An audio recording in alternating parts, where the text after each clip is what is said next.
So Julian, we're here today to talk about your latest work, which is in the Scottsboro Boys. Now tell me a little bit about the musical and your part in it. Well, the musical is, I suppose, about the most serious subject for a musical I can think of.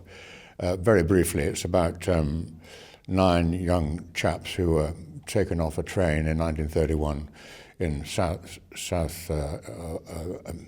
south of America, in Alabama, and accused of raping 2 white girls, and which they didn't do. But they were accused of that, and because of the situation, the racial situation in the South, which still goes on, but not as badly as it was then, they are accused of this terrible crime, and they go through finally about 8, 9 trials, and they disappear into the ether in the end. I mean, but it caused a tremendous stir at the time, as you can understand. The whole of the rest of America, particularly North America, New York and Chicago and Washington, all those places, seats of government, made a tremendous fuss about it. First of all, they were going to hang them without trial, and it was as simple as that.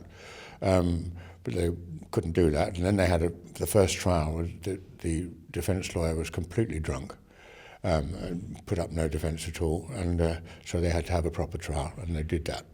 And make a musical out of that if you can. Make a musical out of that if you can. Absolutely. Well, Kander and Ebb, the great team of Chicago and the producers, have done this with the help of Susan Stroman, the fantastic director and choreographer.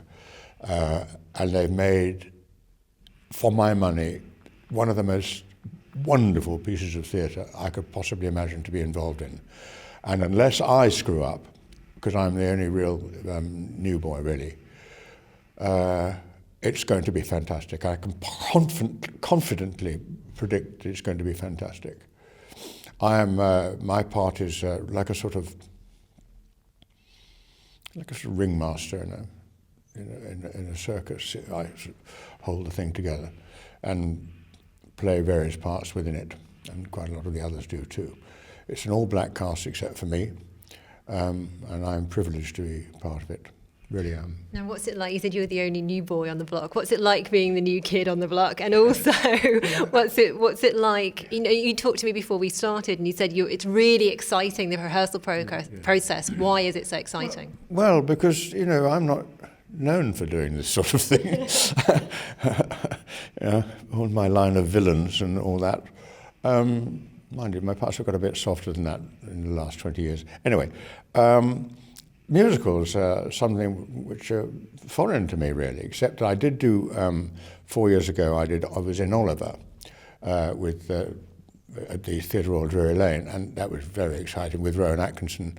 But that was a straight acting part. There was no singing in it, and certainly no dancing, whereas at this time, I sing quite a lot. And I don't dance, but I have to move to music, and it's, as you must know, it's very, very precise, the work you have to do. And that sort of precision I've never had to do before, and I'm really relishing it. I'm finding it very difficult, because I'm such a staid old bugger. But when I get it right, it's such a delight when you actually click in and a piece of the jigsaw goes into the puzzle. The picture gets bigger, and so I'm very excited and I'm very pleased to be doing it. So, Julian, did you know anything at all about the Scottsboro Boys' tale before the musical came along? Absolutely not. I mean, it's not part of the British history. It's part of the American history. All people of a certain age over there will know what you mean when you say the Scottsboro Boys. Younger people not so much now, because this racial situation has changed. It's eased, there's no question, but as I mentioned before, it's still there. And if you read books like The Help, or you see the film The Help, where I know that isn't now, but it was at the beginning of the 50s. The situation is still not satisfactory, though it is much better. But English people have not heard of this tremendous event. It was the beginning of the civil rights movement as we know it now. It was, and it was what caused the stopping of the all-white juries in the South. All-white juries, there's no argument. And so a coloured person stood no chance. We all know To Kill a Mockingbird, but that was a very, very rare sort of event, you know, stand up, your father's coming by in Mockingbird. That sort of compassion wasn't around then.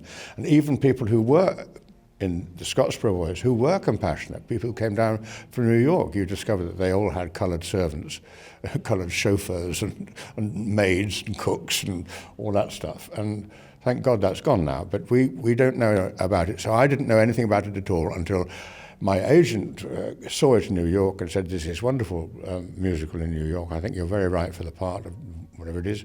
And I said, "Well, what is it?" And he told me the story. And I thought, "Oh, wow, I've got to be part of this." As you said, it's not a story that people are aware of necessarily in the UK. How do you think, therefore, UK audiences will respond to the Scottsboro Boys when it opens? Well, I think